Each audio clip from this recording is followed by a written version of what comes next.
प्रभु श्री राम ने पृथ्वी पर 10,000 से भी अधिक वर्षों तक आदर्श राजा के रूप में शासन किया।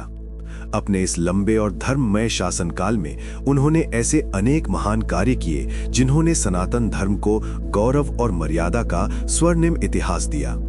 लेकिन प्रश्न उठता है, आखिर वो क्षण कैसे आया जब भगवान राम को इस संसार से विदा लेना पड़ा?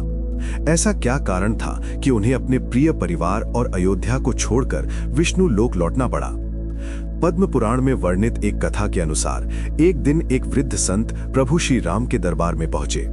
उन्होंने विनम्रता से प्रभु से निवेदन किया कि वे उनसे एकांत में अत्यंत महत्वपूर्ण विषय पर चर्चा करना चाहते हैं।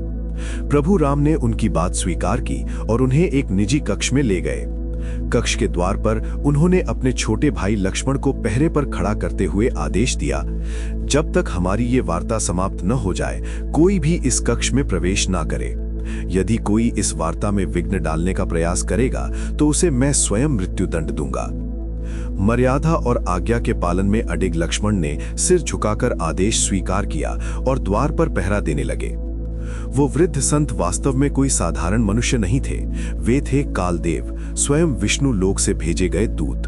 उनका उद्देश्य प्रभु राम को यह स्मरण कराना था कि पृथ्वी पर उनका अवतार कार्य पूर्ण हो चुका है और अब उन्हें अपने दिव्य लोक विष्णु धाम वापस लौटने का समय आ गया है।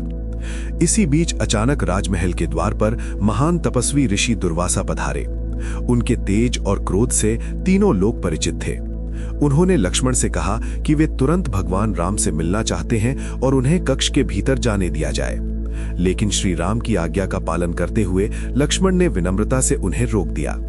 उन्होंने हाथ जोड़कर कहा कि इस समय प्रभु एकांत वार्ता में हैं और किसी को भी भीतर जाने की अनुमति नहीं है। ऋषि दुर्वासा, जो अपने तीव्र क्रोध के लिए प्रसिद्ध थे, बार बार आग्रह करते रहे, पर जब लक्ष्मण अपनी बात पर अडिग रहे तो ऋषि ने क्रोधित होकर चेतावनी दी, यदि मुझे तुरंत राम से मिलने नहीं दिया गया तो मैं उन्हें भयंकर श्राप दे दूंगा। ये सुनते ही लक्ष्मण गहरे धर्म संकट में पड़ गए। एक ओर थे उनके आराध्य और बड़े भाई श्री राम की कठोर आज्ञा और दूसरी ओर था एक महर्षि का श्राप जो पूरे राज्य पर विनाश बनकर टूट सकता था। लक्ष्मण का मन व्याकुल हो उठा। वे समझ नहीं पा रहे थे कि क्या करें।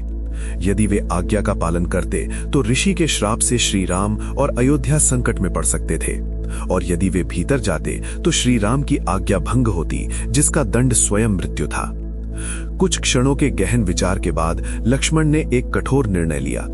उन्होंने निश्चय किया कि वे अपने प्राणों की आहुति दे देंगे, पर श्री राम पर श्राप की छाया नहीं पड़ने देंगे। अटूट प्रेम और त्याग की भावना से भरे लक्ष्मण आगे बढ़े और धीरे से उस कक्ष का द्वार खोलकर भीतर प्रवेश कर गए। लक्ष्मण को भीतर आते देख श्री राम स्वयं गहरे धर्म संकट में पड़ गए। एक ओर था उनका अटल वचन और दूसरी ओर था अपने प्रिय अनुज के प्रति अथाह स्नेह। उस क्षण मर्यादा पुरुषोत्तम राम का हृदय भी वेदना से भर उठा। उस कठिन घड़ी में श्री राम ने अपने वचन की मर्यादा निभाते हुए लक्ष्मण को मृत्यु दंड देने के स्थान पर राज्य से निष्कासित होने का आदेश दिया। उस युग में देश निकाला मिलना भी मृत्यु के समान ही माना जाता था। लेकिन लक्ष्मण, जो अपने प्रभु और बड़े भाई राम के बिना एक क्षण भी नहीं रह सकते थे, उन्होंने इस पृथ्वी लोक को ही त्याग देने का निश्चय कर लिया। वे सरयू नदी के तट पर पहुंचे। शांत मन, स्थिर भाव और प्रभु स्मरण करते हुए वे धीरे धीरे नदी के जल में उतर गए। जैसे ही वे गहरे जल में लीन हुए, उन्होंने अपने वास्तविक स्वरूप अनंत शेषनाग को धारण किया और विष्णु लोक की ओर प्रस्थान कर गए।